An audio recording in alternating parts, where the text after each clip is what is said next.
أكبر.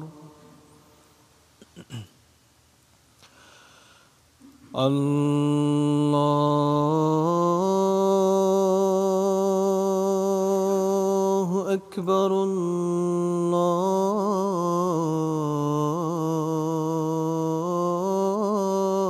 الله أكبر.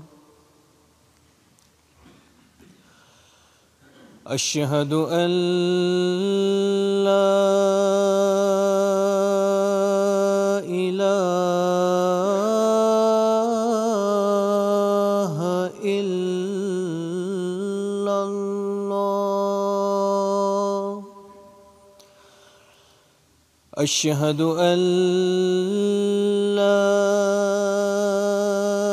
إله إلا الله.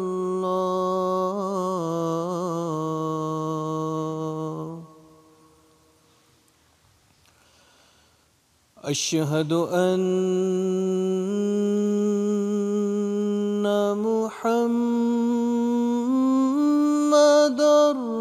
رسول الله.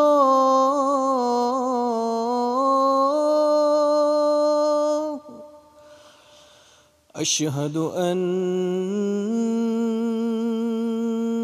محمدًا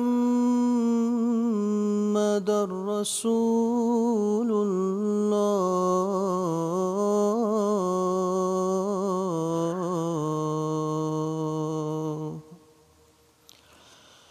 حي على الصلاة.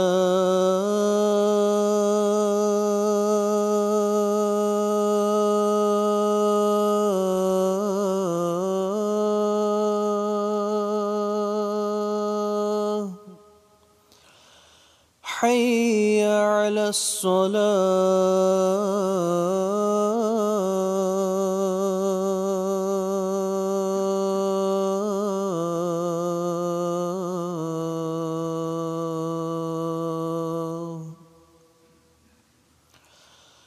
حي على الفلاح.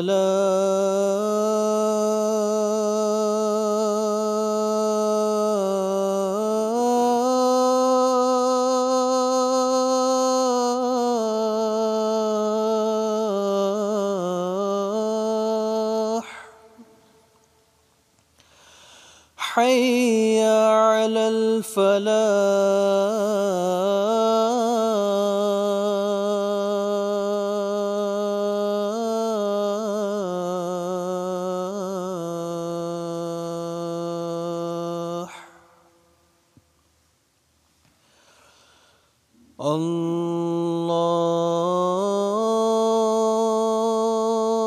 الله أكبر.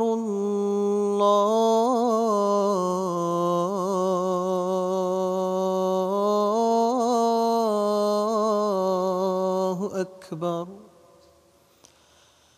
لا إله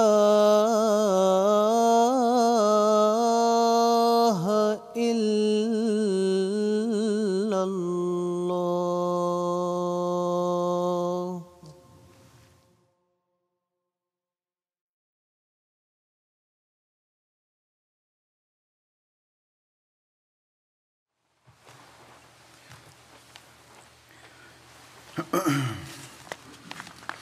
السلام عليكم ورحمة الله.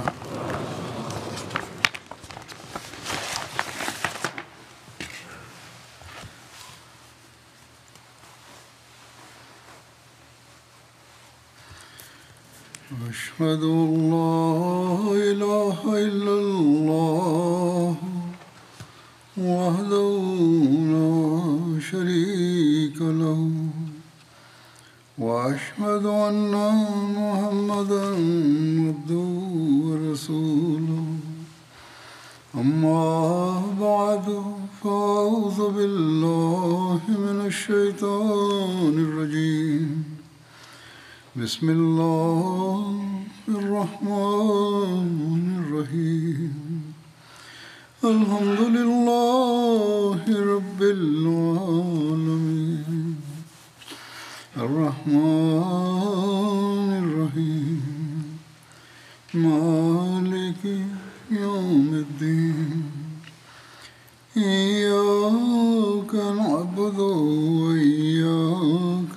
نستعين اهدنا الصراط المستقيم صراط الذين أنعمت عليهم غير المغضوب عليهم ولا الضالين.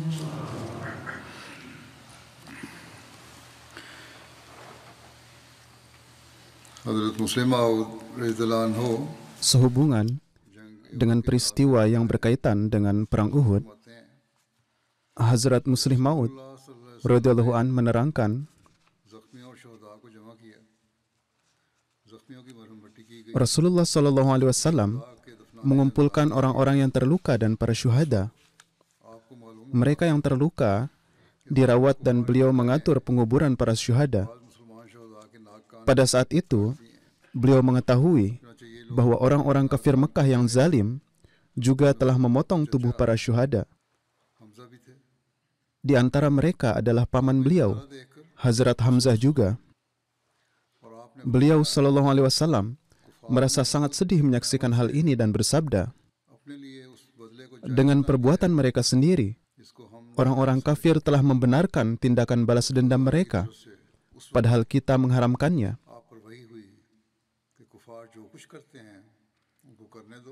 Namun saat itu, beliau Shallallahu Alaihi Wasallam menerima wahyu dari Allah Ta'ala agar beliau membiarkan orang-orang kafir melakukan apa yang mereka inginkan. Namun beliau harus selalu berpegang teguh pada nilai kasih sayang dan keadilan. Jadi inilah ajaran Islam. Sehubungan dengan penguburan dan pengafanan Hazrat Hamzah, diriwayatkan bahwa Hazrat Hamzah dikafani dengan selembar kain. Saya telah menyebutkan hal ini secara singkat juga sebelumnya. Sebenarnya saya telah menyampaikannya secara rinci, namun ada beberapa hal yang tertinggal. Saat itu jika kepala beliau tertutup, maka kedua kakinya akan terbuka. Dan jika kainnya ditarik ke arah kaki, maka bagian wajah beliau akan terbuka. Atas hal ini, Nabi SAW memerintahkan agar wajah beliau ditutupi dan meletakkan jerami di atas kaki beliau. Hazrat Hamzah dan Hazrat Abdullah bin Jahash, yang adalah keponakan Nabi SAW, dimakamkan di kuburan yang sama. Nabi SAW memimpin sholat jenazah Hazrat Hamzah terlebih dahulu. Ini adalah yang tertera dalam suatu rujukan mengenai pembahasan apakah dilakukan sholat jenazah bagi para syuhada ini atau tidak. Saya sudah menjelaskan hal ini di khutbah yang sebelumnya.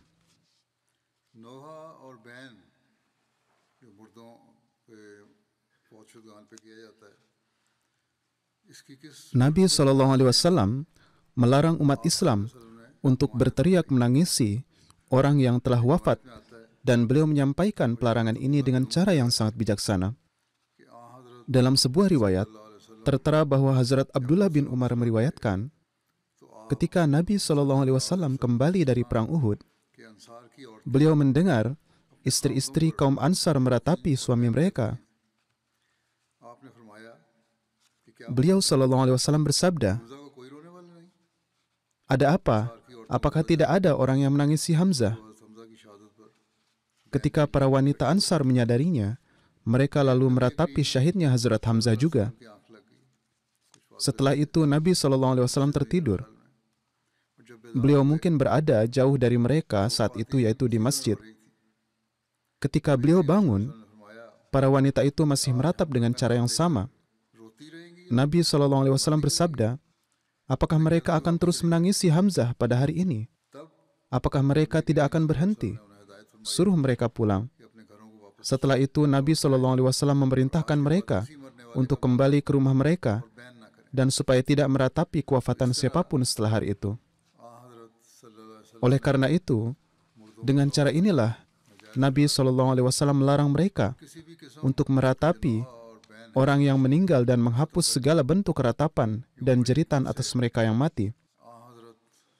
Dengan cara yang penuh bijaksana ini, Rasulullah SAW tetap memperhatikan perasaan para wanita Ansar.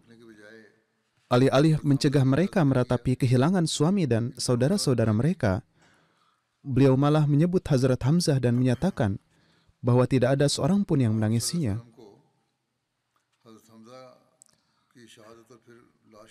Nabi SAW sangat sedih melihat jenazah Hazrat Hamzah yang diperlakukan keji setelah syahid.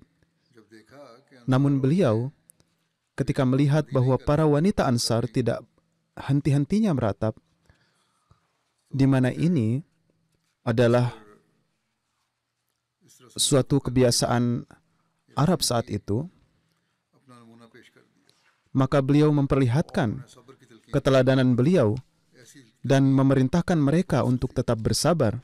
जहाँ तक हजरत Ini adalah perintah beliau yang sangat menyentuh. पैगाम का ताल्लुक है, Adapun tentang kesedihan Nabi SAW karena kehilangan Hazrat Hamzah, beliau senantiasa menyebutnya sampai akhir hayat. आदत पर अपने मरसिया में कहा था Dalam ungkapannya atas kesyahidan Hazrat Hamzah, और हमजा की मौत पर उन्हें Hazrat Ka'ab bin Malik berkata, मगर खुदा के शेर की मौत "Mataku menitikkan air mata, होने dan memang demikian adanya setelah kewafatan Hazrat Hamzah. वो खुदा का शेर Hamza Namun apa gunanya menjerit, सुबह menangis dan meratap karena kehilangan singa Tuhan? कि शहीद तो ये जवां मर्द हुआ है, Singa Tuhan itu adalah Hamzah. Dan pada pagi hari beliau mati syahid. हज़रत मुसअब की तस्फीन के बारे Dunia menyatakan bahwa sang syahid ini memang seorang yang gagah berani. में नाश के पास पहुंच Sehubungan dengan penguburan Hazrat Mus'ab disebutkan bahwa ketika Nabi SAW sampai di dekat jenazahnya, jenazahnya terbaring terlungkup. Nabi SAW berdiri di sampingnya dan membacakan ayat, "Minal mu'minina rijalun sadaqu ma'ahadullah alaih, फमिन्हुम मन क़ज़ा नहबहु faminhum man qada nahbahu, wa minhum man yantazir, wa ma baddalu tabdila." yakni di antara orang-orang beriman ada orang-orang yang telah menepati janjinya dengan Allah.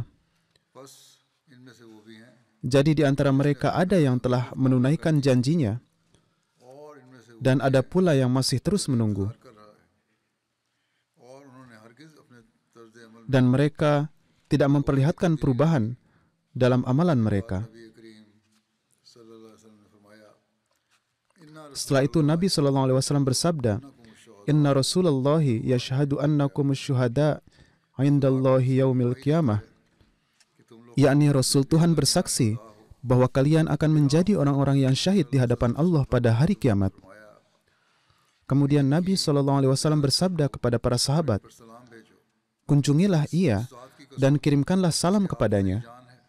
Demi zat yang hidupku berada di tangannya, सलाम करेगा dialah yang akan menjawab siapapun yang mengirimkan salam kepadanya hingga hari kiamat." हज़रत मुसअब के भाई हज़रत अबू रूम बिन Umair Saudara laki-laki Hazrat Mus'ab, yakni Hazrat Abu Rum bin Umair, Hazrat Suwaibid bin Sa'ad dan Hazrat Amir bin Rabi'ah, mereka menurunkan jenazah beliau ke dalam kubur. Bashir Ahmad साहब सीरत खातमुन नबीयीन में ये तारीफ Hazrat Mirza Bashir Ahmad Sahib menyatakan dalam buku beliau Sirat Khatamun Nabiyyin, खुदा में एक Sahib salah satu yang terhormat di antara para syuhada Uhud adalah कि वो सब Mus'ab bin Umair. वो सबसे पहले मुहाजिर थे Beliau adalah muhajir pertama में इस्लाम yang datang ke Madinah sebagai mubalik Islam.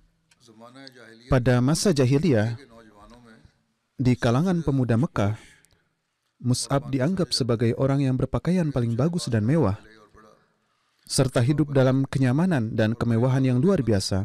में रहते थे Setelah masuk Islam, उनकी हालत keadaannya berubah total. चुनाचे रवायत आती है Bahkan ada riwayat हज़रत bahwa pada suatu ketika उनके बदन पर एक Nabi SAW जिस पर कई पैबंद लगे हुए थे आप सल्लल्लाहु अलैहि वसल्लम को इनका वो पहला melihat beliau mengenakan kain yang ditutupi banyak tambalan. Mendengar hal ini, Nabi SAW teringat akan kehidupan masa lalunya dan mata Nabi SAW mulai berkaca-kaca. तो उनके पास इतना Ketika Mus'ab syahid di perang Uhud, beliau bahkan tidak memiliki cukup kain untuk menutupi seluruh tubuhnya. Sir ढांकते Jika kakinya ditutupi, maka kepalanya akan terbuka.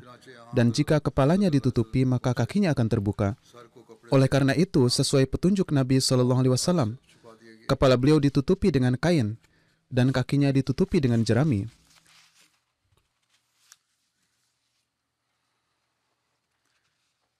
उहुद के दिन जंग के बाद रसूल सल्लल्लाहु अलैहि वसल्लम Setelah pertempuran Uhud berakhir, इसके बारे में Nabi SAW membacakan doa. Rafe जुल्की Sehubungan dengan hal ini disebutkan bahwa Hazrat Rifa'ah bin Rafi Zuraki meriwayatkan, Farooq होने के बाद setelah selesai menguburkan para sahabat, Rasulullah SAW menaiki kuda beliau अक्सर जख्मी dan kaum muslim berada di sekitar beliau.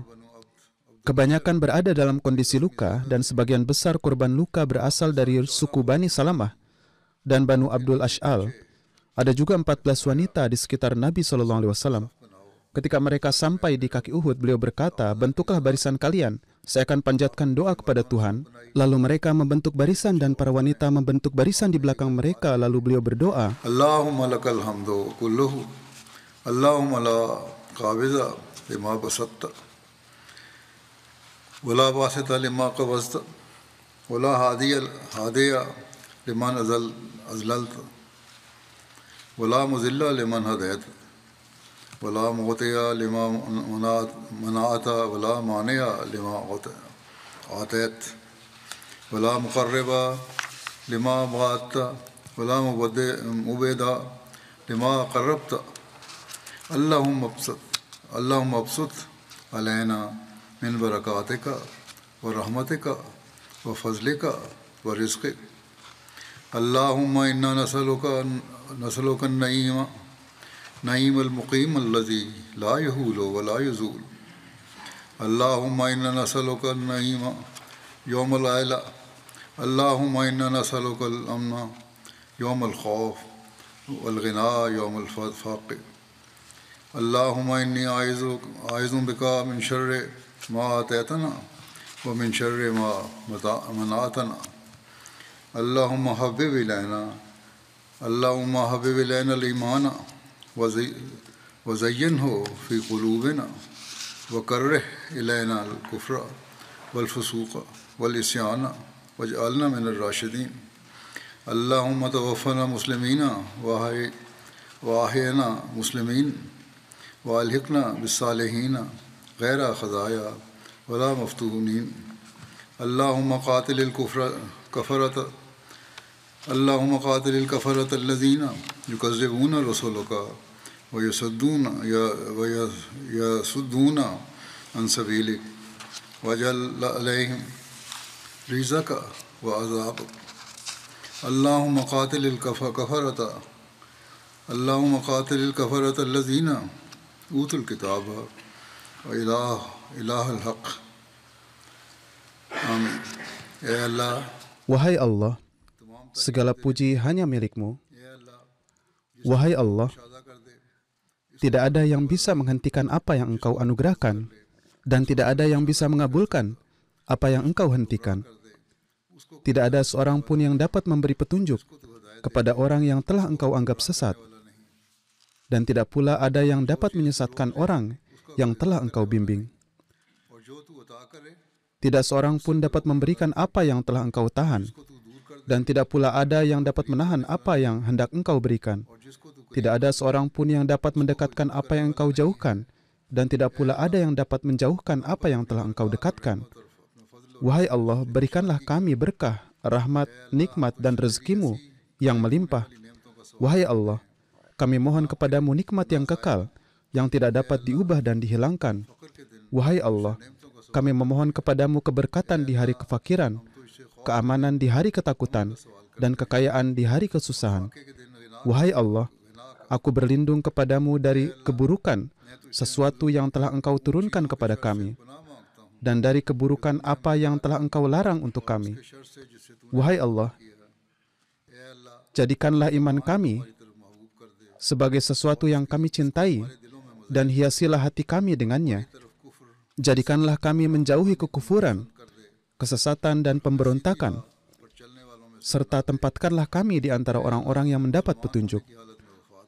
Wahai Allah, wafatkanlah kami sebagai Muslim, dan hidupkanlah kami sebagai Muslim, dan satukanlah kami dengan orang-orang yang saleh, dalam keadaan yang tidak membuat kami terhina, dan tidak mendapat cobaan. Wahai Allah, hancurkanlah orang-orang kafir yang mengingkari Rasul-Rasul-Mu dan menghalangi orang-orang dari jalan-Mu. Kirimkanlah kepada mereka hukuman dan azab-Mu. Wahai Allah, wahai Rabb yang Maha Benar, hancurkanlah orang-orang kafir dari kalangan ahli kitab. Amin. Ini adalah doa yang dipanjatkan oleh Nabi SAW setelah mengumpulkan semua orang. Sebelumnya, saya telah menyebutkan juga peran para sahabiah di Perang Uhud. Saya akan menyebutkan beberapa rincian lebih lanjut. Selama Perang Uhud, ketika kaum pria telah mencatat pengabdian mereka dalam catatan sejarah, di sana kaum wanita juga memainkan peran penting dalam membantu tentara Muslim. Tercatat mengenai Hazrat Ummu Salamah, dalam sebuah riwayat tertera bahwa beliau ikut serta dalam pertempuran Uhud. Hazrat Muttalib bin Abdullah bin Hantab meriwayatkan bahwa pada hari Rasulullah SAW berangkat ke Uhud, beliau SAW singgah di sebuah tempat bernama Sheikhain di dekat Madinah dan bermalam di sana. Di sini Hazrat Ummu Salamah membawakan daging panggang kecil yang kemudian dimakan oleh Nabi SAW. Selanjutnya, ia membawakan nabis, minuman manis yang diminum oleh beliau SAW. Perawi mengatakan bahwa saya pikir ini mirip dengan harirah. Hazrat Anas radhiyallahu an meriwayatkan, pada hari Uhud, aku melihat Hazrat Aisyah Siddiqah dan ibuku, yaitu Ummu Sulaim. Mereka mengisi kantung air dengan air dan membawanya dan memberikan air kepada mereka yang haus. Tertera dalam Sahih Bukhari bahwa Hazrat Anas radhiyallahu an meriwayatkan, pada hari Uhud, beberapa orang menderita kekalahan dan menjadi jauh dari Nabi SAW. Kemudian perawi menuturkan, saya melihat Hazrat Aisyah binti Abu Bakar dan Hazrat Ummu Sulaim. Mereka mengikat pakaian mereka dengan erat. Saya dapat melihat gelang kaki mereka. Mereka berdua dengan cepat membawa kantung air. Ada riwayat lain yang berkata, mereka berdua membawa kantung air di punggungnya dan membawanya. Mereka kemudian menuangkannya kepada orang agar dapat meminumnya. Artinya mereka pulang pergi memberi air. Hazrat Ummu Sulaid, ibu dari Hazrat Abu Said Al-Khudri, juga mengisi kantung air kecil dari jarak yang jauh dan memberikannya kembali kepada yang terluka dan haus yang berada di sisi lain medan perang.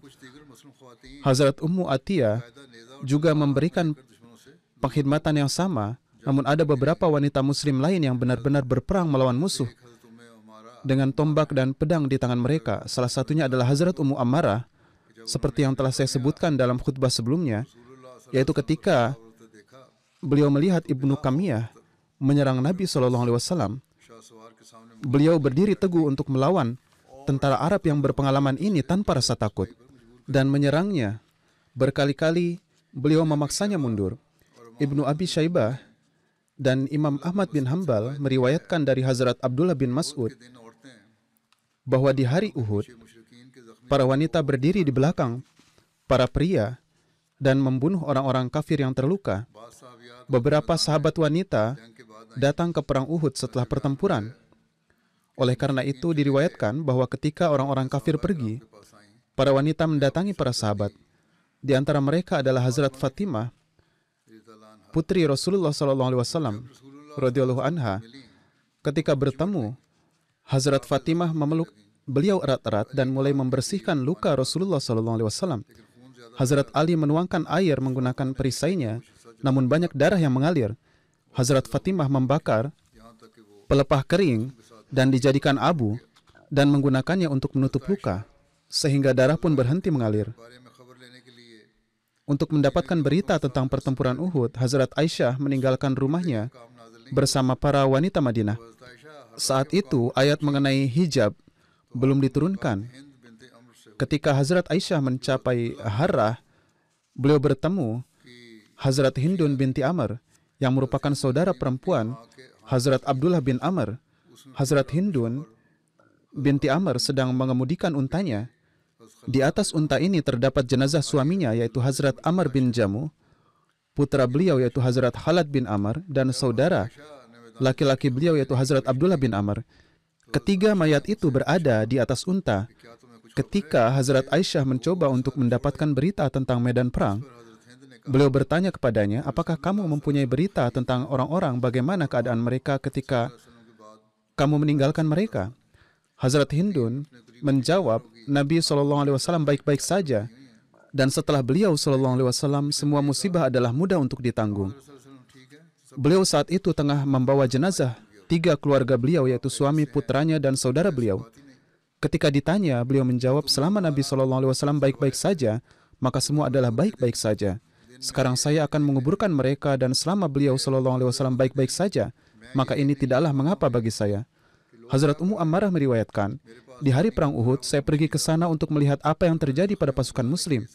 Saya membawa kantung air penuh untuk memberi air kepada yang terluka. Hingga akhirnya saya sampai kepada Rasulullah SAW. Saat itu, beliau SAW berada di antara para sahabat. Dan saat itu keadaan masih berpihak pada pasukan Muslim. Lalu tiba-tiba pasukan Muslim mengalami kekalahan. Saya segera berada di dekat Rasulullah SAW dan mulai bertempur di sana. Saya berusaha menghalau musuh yang sedang datang ke dekat beliau dengan pedang saya. Bersamaan dengan ini, saya juga menembakkan anak panah. Hingga saat itu, saya sendiri pun terluka.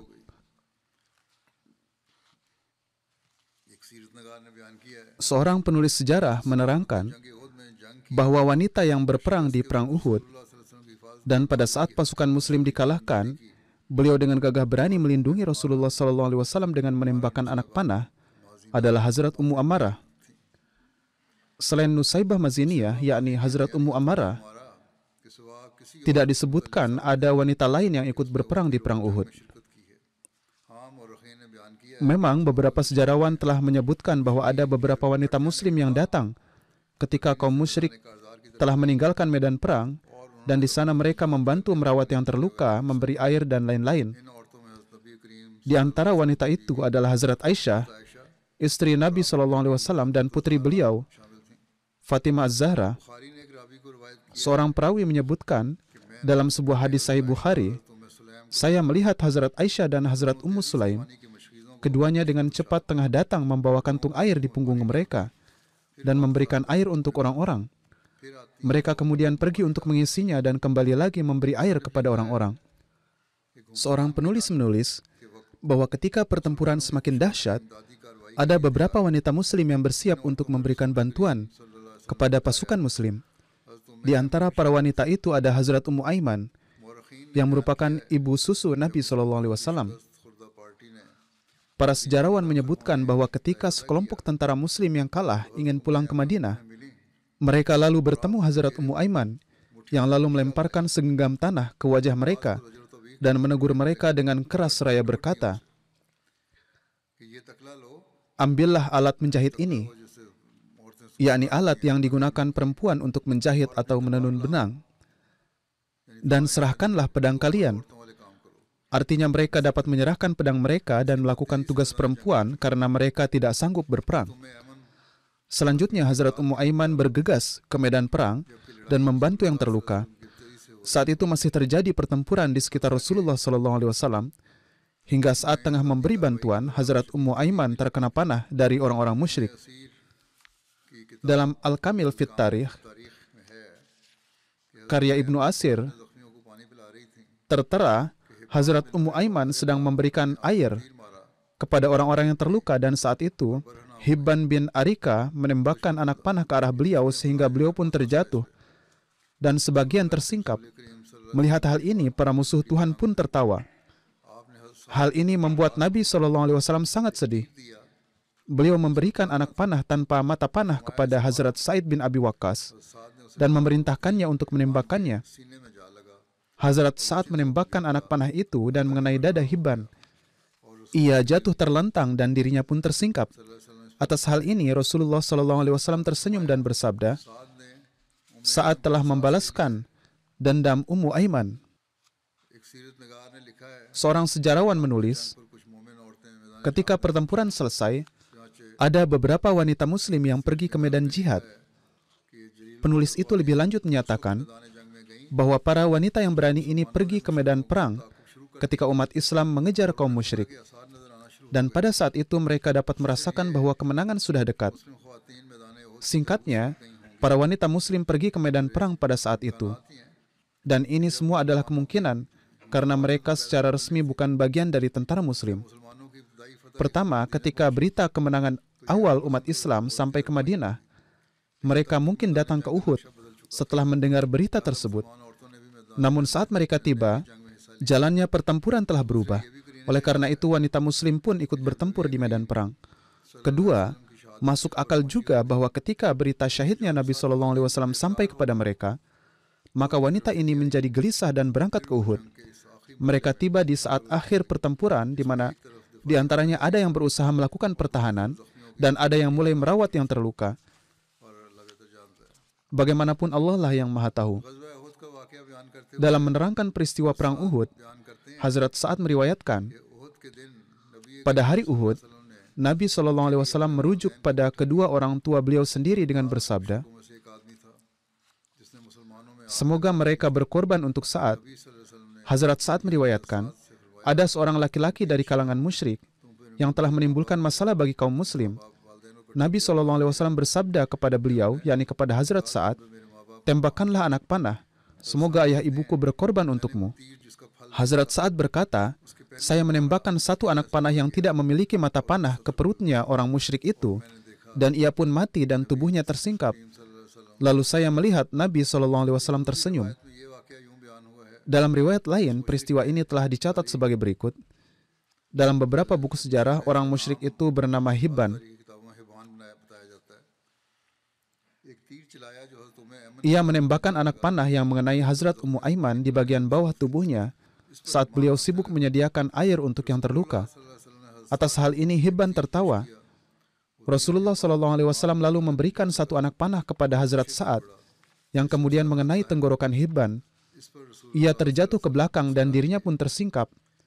Atas hal ini Rasulullah SAW tersenyum. Pada dasarnya kebahagiaan dan senyuman beliau SAW adalah dari ihsan Allah Ta'ala yang telah menjatuhkan musuh yang berbahaya dengan anak panah yang bahkan tidak mempunyai mata panah, yaitu hanya dengan sepotong kayu lurus berhasil membunuhnya. Seorang penulis menulis sehubungan dengan keberanian dan firasat Nabi SAW. Tertulis, ketika para penunggang kuda dari kalangan Quraisy yang berada di bawah komando Khalid bin Walid membunuh Abdullah bin Jubair dan rekan-rekannya yang berada di puncak lembah, mereka kemudian menyerang pasukan muslim dari belakang.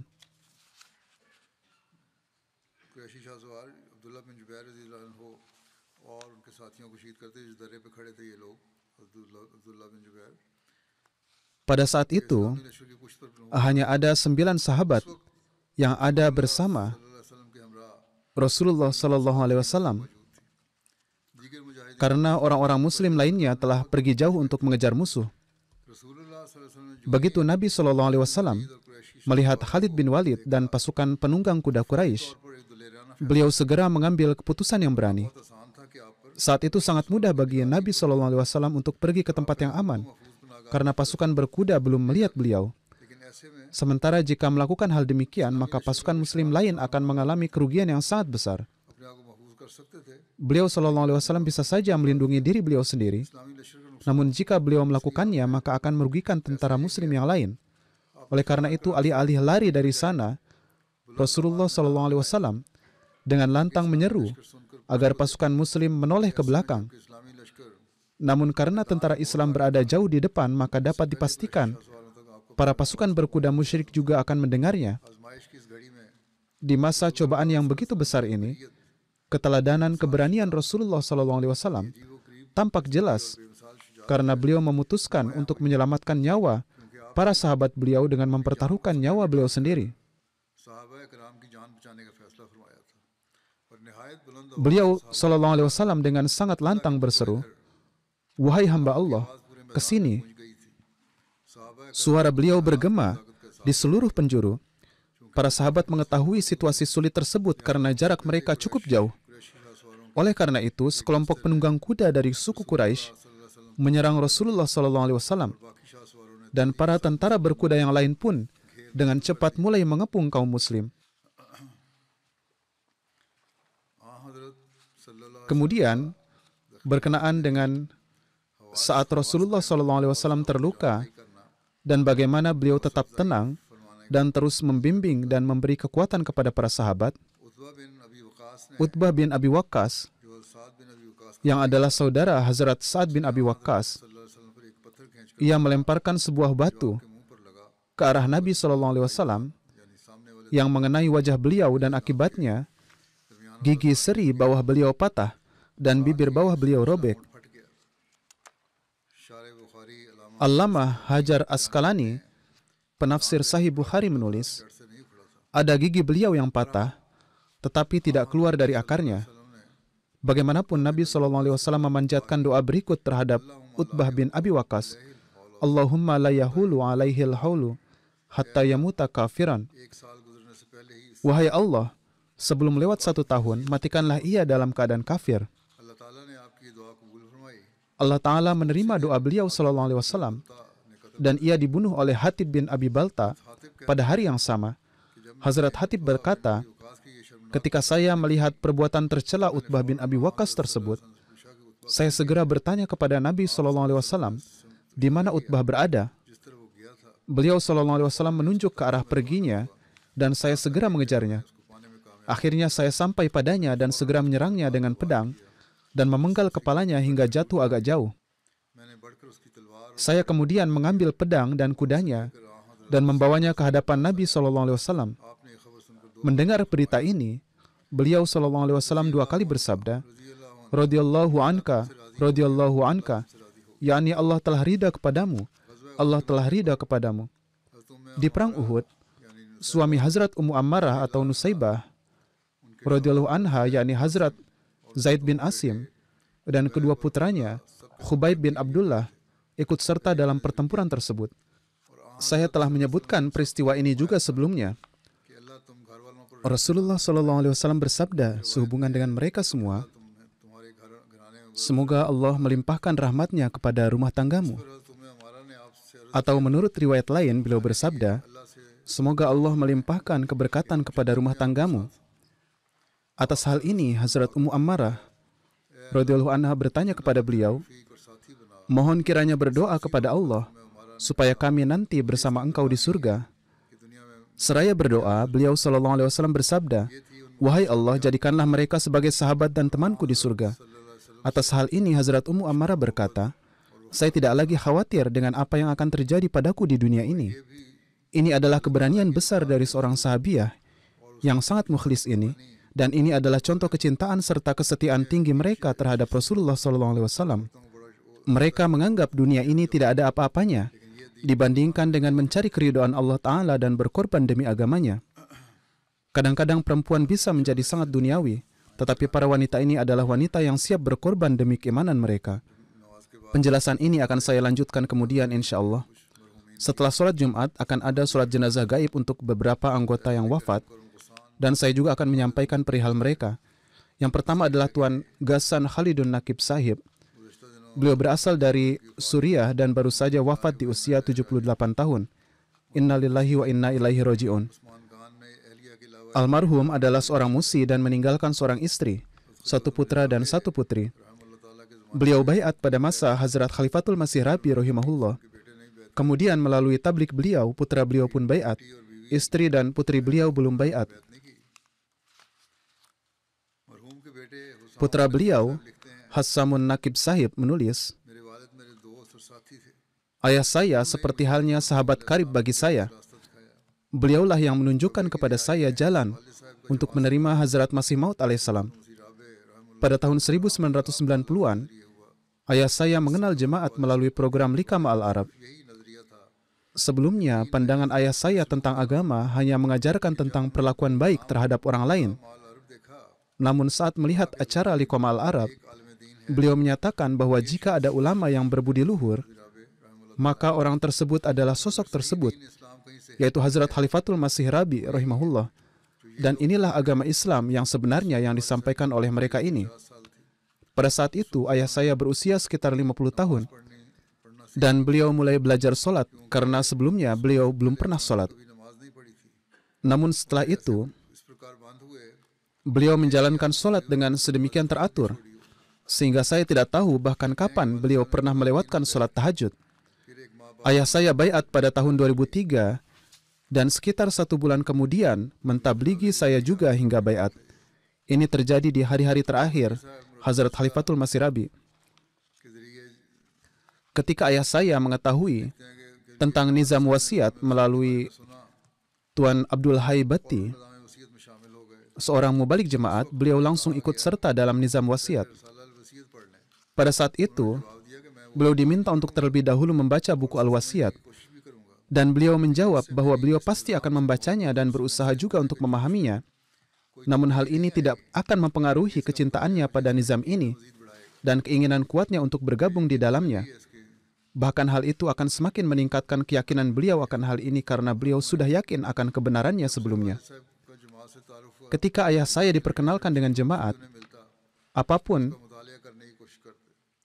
literatur jemaat yang beliau terima, beliau berusaha mempelajarinya dan kemudian membuat catatannya di komputer.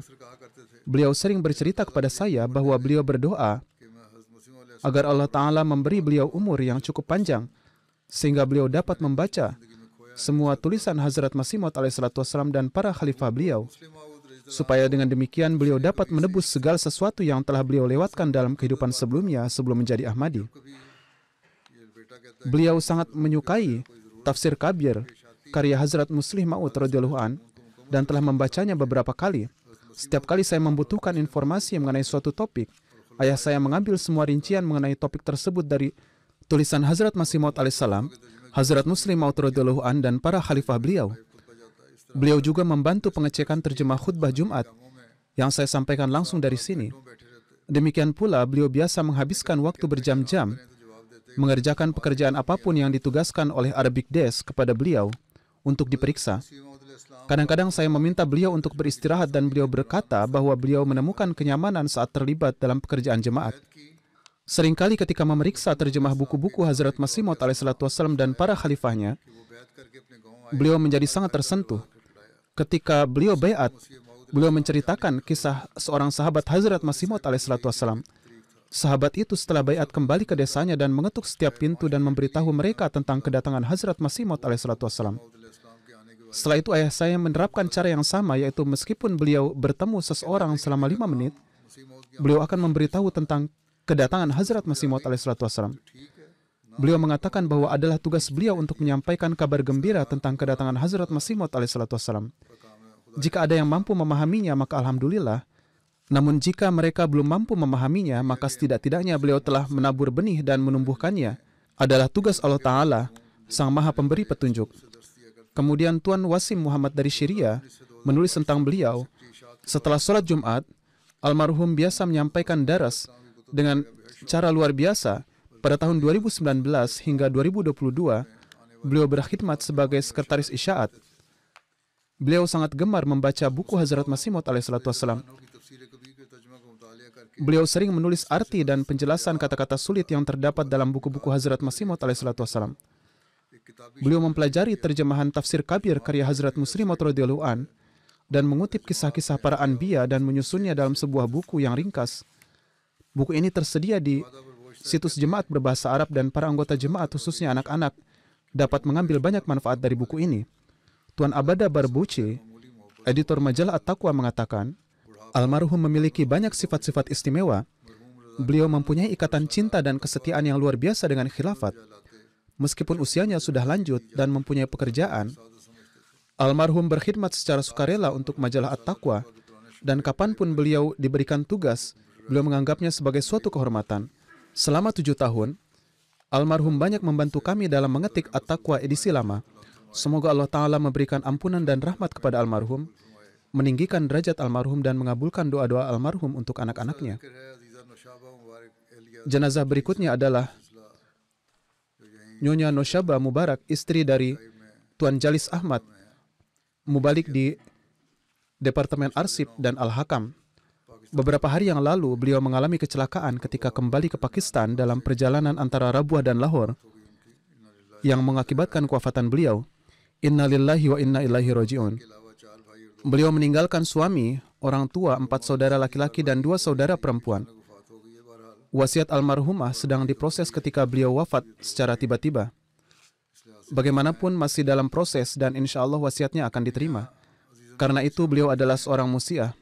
Suami beliau, Tuan Jalis Ahmad, menulis, saya bersyukur kepada Allah Ta'ala karena telah menganugerahkan saya seorang istri yang memiliki banyak sifat istimewa.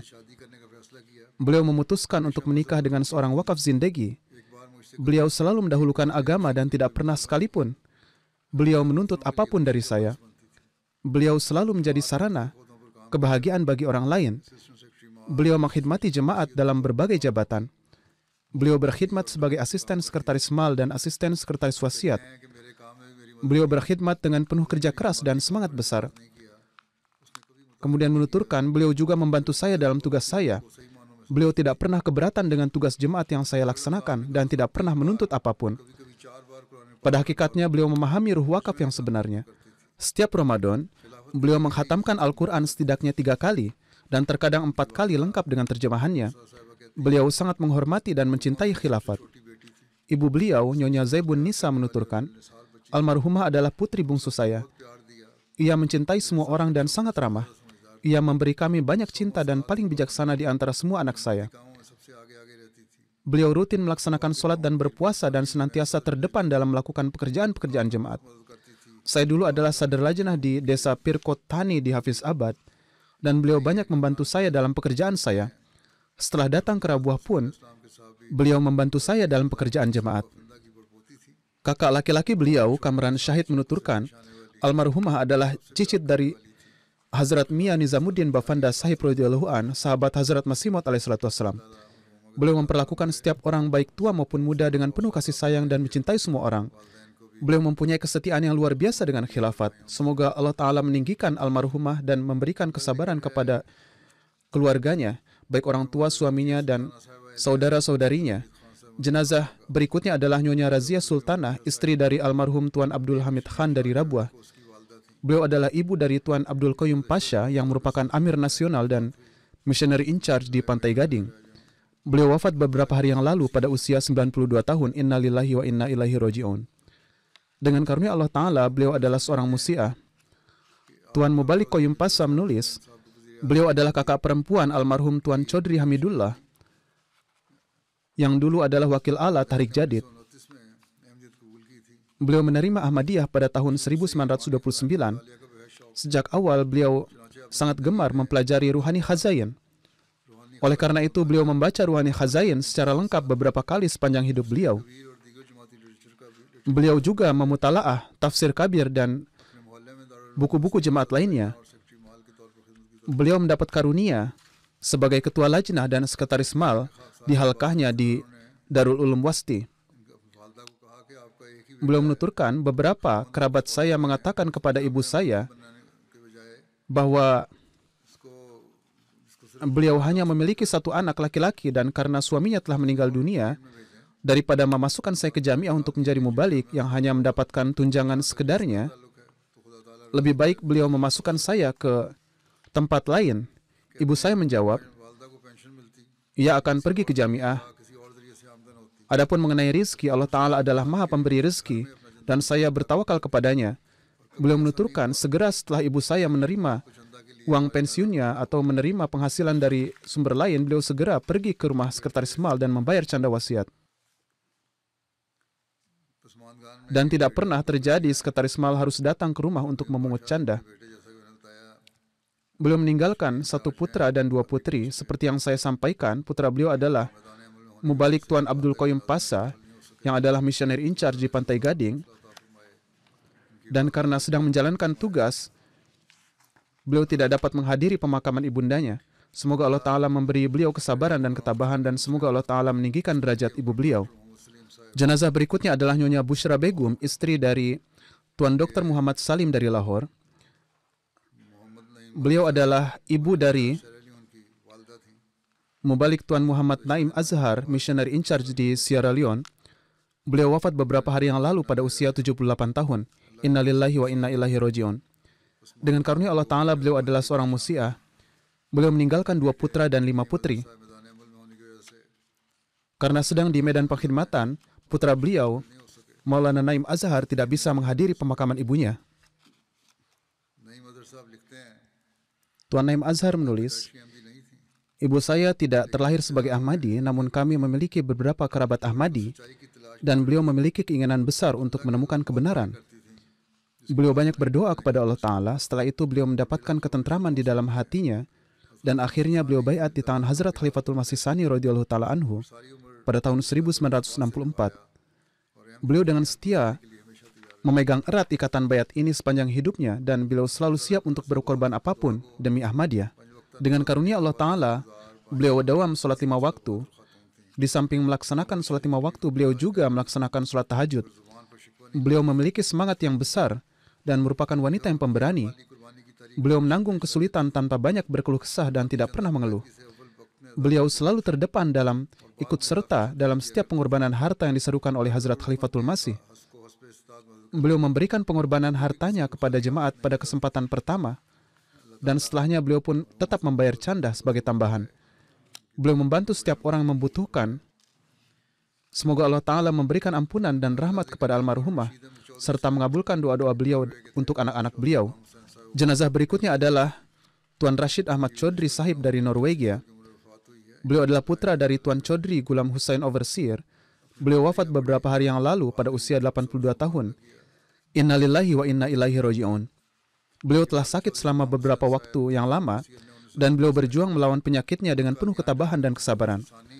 Pada tahun 1926, ayahnya Tuan Chaudhry Ghulam Hussain Overseer secara pribadi pergi ke Kadian dan mendapat karunia untuk baiat di tangan Hazrat Khalifatul Masih Tsani radhiyallahu taala an, dan kemudian mewakafkan hidupnya untuk berkhidmat pada Islam.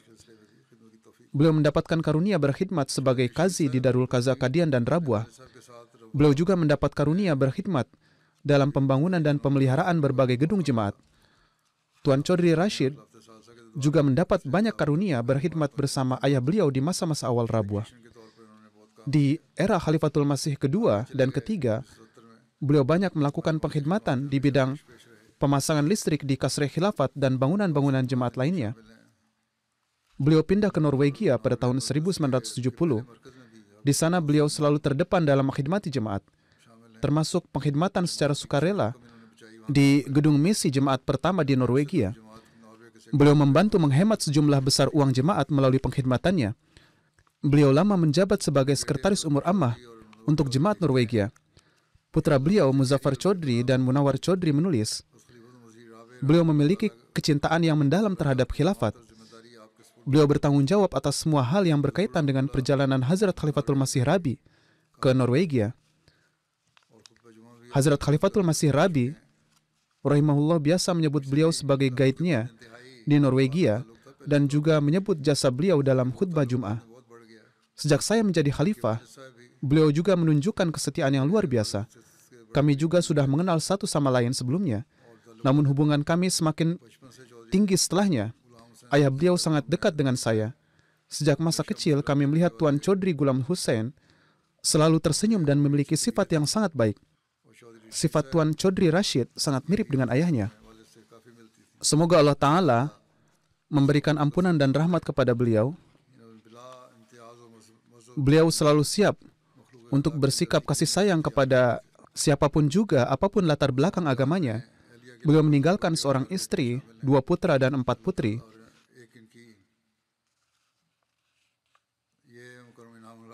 Tuan Mubalik Inamul Haq Kausar, Amir Nasional dan Missionary in Charge Australia adalah saudara ipar beliau. Semoga Allah Ta'ala memberikan ketabahan dan kesabaran kepada semuanya. Seperti yang saya sampaikan, saya akan memimpin sholat jenazah ini setelah sholat Jumat.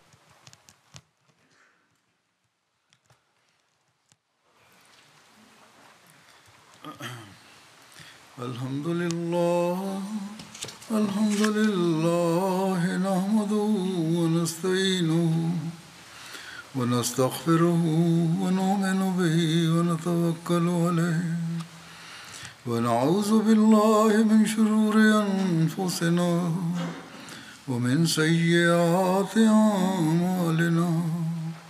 Man yahdihillahu fala mudilla lahu ومن يضلل فلا هادي له ونشهد أن لا إله إلا الله ونشهد أن محمدا عبده ورسوله عباد الله رحمكم الله إن الله يأمر بالعدل والإحسان